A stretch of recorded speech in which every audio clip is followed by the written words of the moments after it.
Bienvenue dans l'émission Deviens artiste de ta vie, le podcast dédié à votre croissance personnelle. Ici, on parle de changement de vie, de transformation. On se reconnecte à l'essentiel, on ose, on s'autorise, on assume qui l'on est. Chaque mardi, je vous partage des clés et des stratégies concrètes pour retrouver confiance en vous et développer votre leadership. Je suis Anne-Sylvie Dutry, experte en prise de parole en public et confiance en soi, et j'ai à cœur de vous accompagner pour vous permettre, vous aussi, de devenir artiste de votre vie. Je vous souhaite une belle écoute et je vous dis à mardi. Bienvenue dans ce nouvel épisode. Aujourd'hui, j'aimerais vous parler de limites. Souvent, quand on est en relation avec quelqu'un, on a tendance à être en fusion. Je m'explique, c'est-à-dire que vous savez, quand on était plus jeune, on faisait les ensembles, alors ça m'appartient, ça t'appartient, puis on a un espace commun. Et en fait, à partir du moment où on représente ces deux éléments, toi, ton monde ou ton intimité, moi, mon monde et mon intimité, on partage quelque chose en commun, on a un sas où on a un espace qui nous est propre à nous deux.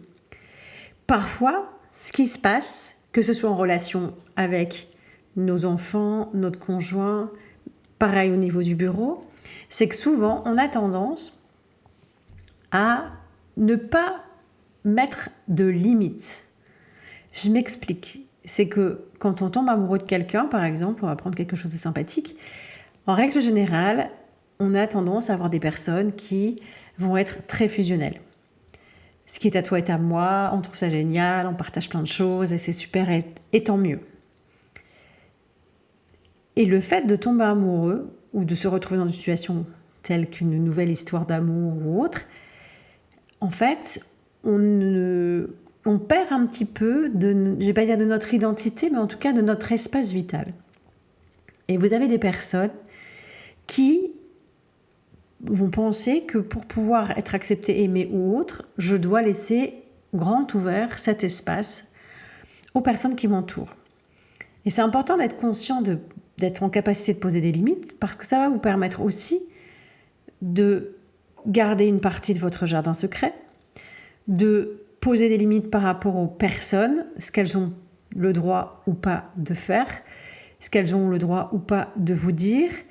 Et en fait, à partir du moment où on n'est pas au clair avec ça, où on ne prend pas conscience qu'en fait on n'en met pas de limites, l'idée c'est vraiment d'appréhender votre relation à l'autre en gardant à l'esprit, est-ce que dans ce que je fais et dans ce que j'accepte, je me respecte ? Parce qu'en fait, en règle générale, et ça vient aussi du fait que peut-être on n'a pas appris ou on a eu un exemple à la maison qui était tel qu'on reproduit simplement cet exemple-là, le fait de pouvoir poser des limites va vous permettre de dire « ça, j'accepte »,« ça, je n'accepte pas »,« ça, on ne fait pas ça avec moi »,« on ne parle pas comme ça »,« on ne se comporte pas comme ça ». Et c'est une façon de pouvoir vous respecter. C'est-à-dire qu'à partir du moment où je mets un cadre sécure autour de moi et que je définis mes limites, alors ce ne sont pas les limites par rapport à un environnement ou par rapport à la bienséance des autres ou par rapport à la bonne éducation, c'est qu'est-ce que j'accepte dans ma vie ou non ? Qu'est-ce que je tolère ou non ? Et c'est exactement la même chose dans ma façon de voir les choses au quotidien, c'est exactement la même façon d'appréhender une relation, un espace de vie, une relation amicale, amoureuse, la façon dont les gens vont se comporter avec moi. L'idée, c'est vraiment de mettre en lumière comment je gère mon espace. Je vais vous donner un exemple. C'est-à-dire qu'on va imaginer que vous et votre espace, vous êtes une maison ou un jardin. Et qu'en fait, le fait de ne pas limiter votre espace, c'est comme si devant chez vous, même autour de chez vous, vous aviez un espace d'herbe. Mais il n'y a pas de limite.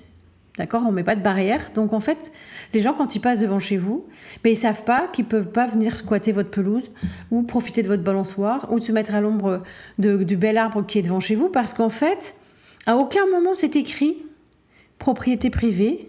Merci de ne pas vous asseoir sur l'herbe, ou merci de faire attention aux fleurs. Et peut-être que devant chez vous, vous avez des parterres magnifiques de fleurs et autres. Et en fait, les gens passent leur temps à venir cueillir des fleurs ou à prendre des fruits dans votre verger ou dans votre potager parce qu'en fait, c'est avenant, agréable. Et en fait, il n'y a pas de limite. À partir du moment où vous allez commencer peut-être à mettre une petite barrière, même pas très haute, la barrière, mais ça signifie qu'il y a un cadre, qu'il y a peut-être quelqu'un qui habite là, qu'il y a peut-être une façon de fonctionner, que peut-être avant de rentrer dans le jardin, il va falloir sonner à la porte. Peut-être qu'il y a une personne qui existe là et que je ne me comporte pas comme j'ai envie parce que il faut respecter l'espace. Et c'est pareil pour tout. C'est-à-dire que quand on est en relation avec quelqu'un, quand on communique avec l'autre, il se peut que nous soyons, en interaction avec une personne et que parfois on se laisse manger, entre guillemets, parce que on a besoin d'être au calme. Cette personne, elle vient absolument nous raconter ses histoires. Ça peut être le cas quand vous êtes au bureau avec une collègue qui a toujours des histoires à raconter. Alors on peut être une bonne écoute, on peut être une épaule pour quelqu'un, mais si c'est quelqu'un qui passe son temps à colporter des rumeurs, ça va venir vous pourrir la journée, par exemple. L'idée, c'est de se dire, ok, à partir de maintenant, je considère que j'ai un espace vital qui est essentiel pour moi que cet espace soit respecté. Et pour ce faire, je vais expliquer aux gens que parfois, peut-être quand je suis au bureau, il m'arrive d'avoir envie de manger seule le midi ou de ne pas partager forcément mes repas avec mes collègues parce que en fait, c'est un moment pour moi où je peux faire des activités, me ressourcer, prendre le temps de lire, aller marcher, faire une sieste, ce que vous voulez en fait. Et ça, c'est vraiment quelque chose d'essentiel parce que avant les vacances, j'ai animé une formation chez un de mes clients et dans le groupe, on avait 2 jours de formation, le jeudi et le vendredi. Il y a une personne qui me dit « Anne-Sylvie, je voulais juste vous prévenir, c'est qu'en fait, vendredi, midi, je ne serai pas avec vous parce qu'en fait, c'est mon jour où je vais faire du sport. » Bon, j'écoutais, pas de problème. Moi, à partir du moment où vous me prévenez, je préviendrai le restaurant, je fais la réservation, il n'y a pas de souci. Et donc, cette personne y va. Et dans les échanges qu'on a à ce moment-là, il y a une personne qui me dit oh, « Mais je trouve ça génial !» Je dis « Qu'est-ce que vous trouvez génial ?» En fait, on va l'appeler Thierry, il s'autorise à aller faire du sport demain. Je dis oui, mais c'est carrément génial en fait. Mais pourquoi qu'est-ce qui vous paraît génial? Et cette dame me dit, mais en fait moi j'aurais jamais osé. Vous auriez jamais osé faire quoi? Prendre un moment pour moi, ou ne serait-ce que dire à la formatrice, demain ce sera sans moi parce que j'ai un truc perso à faire. Et en fait, ça paraît anecdotique, mais pour elle, ce monsieur avait fait quelque chose d'extraordinaire. Parce que pour elle, ça se fait pas. Ça se fait pas de ne pas manger avec le groupe, par exemple. Et en discutant avec cette personne, je me suis aperçue qu'elle n'osait pas mettre un cadre. Elle faisait en fonction des autres, de l'extérieur, de la bienséance, des codes sociaux. Et à un moment donné, elle ne se rendait même pas compte qu'en faisant ça, elle ne se respecte pas elle-même, en fait. Et c'est vraiment important de poser des limites. C'est-à-dire qu'à un moment donné, c'est vous l'important. Qu'est-ce que pensent vos collègues? On s'en fiche en fait. C'est pas ça le souci. Si vous avez décrété que le mercredi midi, vous alliez marcher parce que vous avez envie, je sais pas moi, de prendre l'air, parce que vous avez décidé de vous retrouver avec une amie le midi pour déjeuner et qu'en fait vos collègues vous invitent à partager un moment, c'est pas grave en fait. Et vous pouvez tout simplement expliquer que c'est important pour moi peut-être de faire mes activités de mon côté sans forcément tout partager avec mes collègues. Et il n'y a pas de sujet en fait. Mais le problème, c'est que souvent, on ne nous apprend pas à poser des limites. Et quand je suis en formation et que j'explique ça à mes stagiaires, je leur dis, quand vous osez poser des limites, quand vous prenez conscience que votre espace vital, c'est très important, vous allez pouvoir le faire avec qui que ce soit, dans votre famille. Pour les mamans, vous savez très bien quand on a des enfants, parfois c'est difficile d'avoir son propre intimité, son cercle vital, parce qu'un petit enfant a tendance à venir dans notre bulle systématiquement, quelle que soit l'heure, quel que soit le moment et quelle que soit l'envie qu'on ait d'être tranquille. Et le fait de mettre la limite et de dire, là, maman, elle prend un moment pour elle. Ou là, maman, elle va faire une activité pour elle. Ou là, maman, elle veut être tranquille, tu fais tes activités, tu me laisses un moment, je te verrai après. En faisant ça, vous allez apprendre aussi à vos enfants à garder un espace sécure pour eux ou elles. Et c'est vraiment important aussi parce que quand on n'est pas capable de faire cet exercice de se dire, ok, je garde un sas pour moi, en tout cas un espace dans lequel je me sens bien, mais vous allez vous rendre compte que certaines personnes ne savent pas le faire et ont toujours besoin d'être en interaction avec l'autre. Et quand je définis un cadre et je pose mes limites, je m'autorise à me reconnaître en tant que personne. Je m'autorise à me reconnaître par rapport à mes besoins. Je m'autorise à reconnaître que je peux être à un moment donné dans une énergie différente, avec des envies différentes. Et c'est pas parce qu'on est en groupe que je dois obligatoirement fonctionner par rapport au groupe. Mais le souci, c'est que depuis qu'on est petit, pour pouvoir être accepté, reconnu, aimé, tout ce que vous voulez, on nous a appris à ne pas écouter nos besoins et à se conformer à ce que les autres font. Mais en fait, on s'en fiche. Et je suis passée par là aussi. Pendant des années et des années, j'ai fait des choses pensant que c'était bien de faire comme les autres. Mais vous avez des personnes aujourd'hui, j'en rencontre quelques-unes quand je fais mes accompagnements ou des formations, qui me disent, mais en fait, mon propre besoin, je ne sais même pas ce que c'est. Je ne sais même pas de quoi j'ai envie. Je ne sais pas de quoi j'ai besoin.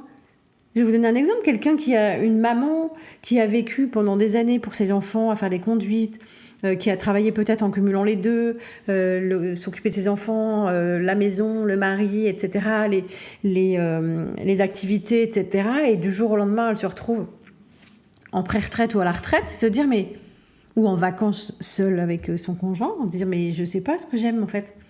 Je ne sais pas ce qui me fait du bien. Je ne sais pas ce que j'en sais rien. Tout simplement parce que cette personne a toujours fonctionné en étant tournée vers l'extérieur et non pas connectée à ses propres besoins. Donc, à partir d'aujourd'hui, ce que je vous invite à faire, tout simplement, c'est d'être dans l'observation et de se dire, est-ce que je pose des limites ?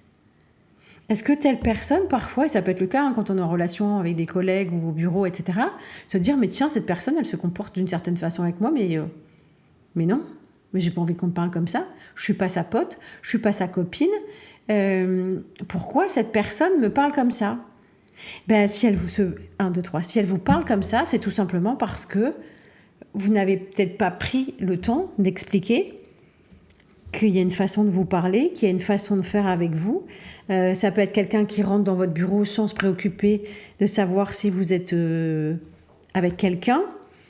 Parce que, voilà, et c'est encore plus le cas aujourd'hui avec tout ce qui est open space, etc. Les gens arrivent, rentrent dans votre bureau, viennent à côté de vous, vous demandent quelque chose. Ils ne vous posent même pas la question de savoir si vous les dérangez ou autre. Ça peut être pareil quand je suis au téléphone avec quelqu'un qui m'appelle sans savoir si je suis sur un dossier important, ce que j'étais en train de faire. Alors, ça peut être de votre responsabilité. Dans ce cas-là, il ne fallait pas répondre. Mais ça peut être quelqu'un qui rentre et qui dit, et j'ai besoin d'un truc. Et puis, un quart d'heure après, elle est encore en train de discuter avec vous. Et vous êtes en train de vous dire, mais vous êtes perturbé peut-être, déconcentré certainement, parce que cette personne est rentrée comme ça, un peu comme un chat dans un jeu de quilles, sans vous demander si le moment était opportun pour venir vous déranger. Et cette notion de limite est importante, dans la mesure où, si je veux qu'on me respecte, la première chose à faire, c'est de me respecter moi-même, donc de savoir où je vais mettre mon curseur de limite, en fait. Qu'est-ce que je vais accepter ? Qu'est-ce que je vais tolérer ? Est-ce que, parce que j'ai toujours vécu dans une fratrie, donc je devais toujours faire en fonction des autres ? À l'inverse, peut-être que je suis fille unique et j'ai toujours fonctionné en fonction de moi-même, donc ça va être peut-être plus facile pour mettre des limites, ou pas. Le ou pas est toujours intéressant à identifier aussi. Et c'est simplement de se dire, à partir de maintenant, est-ce que j'en ai mis des limites ? Ça peut être quelqu'un qui vous sollicite à tout bout de champ, un parent, une amie qui va pas forcément très bien et qui passe son temps à vous appeler vous parce que, pourquoi vous? Pas parce que vous répondez souvent, vous êtes disponible. Peut-être que les autres ont une capacité plus importante à mettre des limites, donc en fait, elles savent pertinemment qu'elles ne vont pas appeler cette personne parce que la personne qui répond au téléphone le plus facilement, c'est vous. Donc, allez vraiment, faites un petit peu un tour d'horizon de l'ensemble de vos domaines de vie, j'allais dire, pour vous rendre compte, est-ce que je pose des limites ? Quelqu'un qui va vous demander, vous solliciter pour avoir peut-être une avance d'argent, et vous ne savez pas dire non, donc on vous demande tout le temps, puis en fait vous ne voyez pas la couleur de l'argent en retour parce que la personne vous trouve toujours des excuses pour vous dire oui, mais je te le rendrai, enfin tu comprends la situation en ce moment, c'est un petit peu compliqué. Ça peut être une personne qui passe chez vous à l'improviste parce que vous avez toujours fait ça quand vous étiez jeune peut-être et quand vous étiez célibataire, mais aujourd'hui vous êtes en couple, en famille et elle continue à le faire. Ça vous insupporte mais vous n'osez pas lui dire qu'il faut qu'elle prenne le temps de vous prévenir avant et que vous pouvez être peut-être pas disponible comme ça du jour au lendemain ou à l'instant T parce qu'elle passe devant chez vous, elle fait tiens salut, je suis venue dire bonjour. Non. Et le souci qu'on rencontre souvent, c'est qu'on se dit comme j'ai fonctionné depuis des années comme ça avec mon environnement, comment je fais pour remettre des limites ? Mais déjà, pour pouvoir mettre les limites, c'est de se dire ok, qu'est-ce que j'accepte ou pas dans ma vie ? Que ce soit la façon dont on me parle, la façon dont on se comporte avec moi, la façon dont on interagit aussi, parce que vous allez vous rendre compte peut-être que dans vos relations personnelles ou professionnelles, vous avez des gens qui passent beaucoup de temps avec vous, mais en fait c'est toujours un sens unique. C'est-à-dire que c'est toujours vous qui êtes à l'écoute de l'autre, et quand vous avez besoin peut-être d'une écoute attentive, vous ne la trouvez pas. Est-ce que c'est du gagnant-gagnant ou au contraire vous avez toujours l'impression que c'est l'autre qui profite de votre temps ? Et à ce moment-là, c'est peut-être de vous dire, ok, tout ce que je vais donner, c'est précieux. Je ne dis pas qu'il faut être dans je te donne ça, donc tu me rends en échange, ce n'est pas l'idée. Mais votre temps est précieux. Est-ce que quand vous prenez le temps d'aller discuter avec quelqu'un, déjeuner avec quelqu'un, vous ressortez grandi de cette relation, ou au contraire, vous avez pris tout le mal-être de votre collègue ou de votre ami qui a passé 2 heures à vous parler de ses problèmes sans vous demander comment vous alliez, et en fait, ça vous... Pardon pour l'expression, mais ça bouffe une énergie de dingue et vous avez l'impression que c'est toujours comme ça que ça se passe. Est-ce que c'est quelqu'un qui profite de votre temps ? Est-ce que c'est quelqu'un qui profite de votre gentillesse ? Est-ce que c'est quelqu'un qui se sert de vous, peut-être, de manière inconsciente, certainement, mais vous, au fond de vous, ça ne résonne plus parce que vous vous rendez compte que ça ne correspond pas à ce que vous avez envie dans cette relation.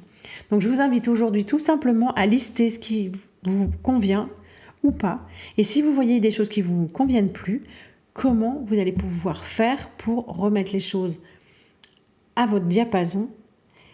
Et c'est dès aujourd'hui que ça commence en se disant, voilà, la première limite que je vais mettre, c'est de me respecter moi en tant que personne et de ne plus accepter qu'on vienne dans mon jardin sans me demander l'autorisation. Je vous souhaite une excellente fin de journée et je vous dis à mardi.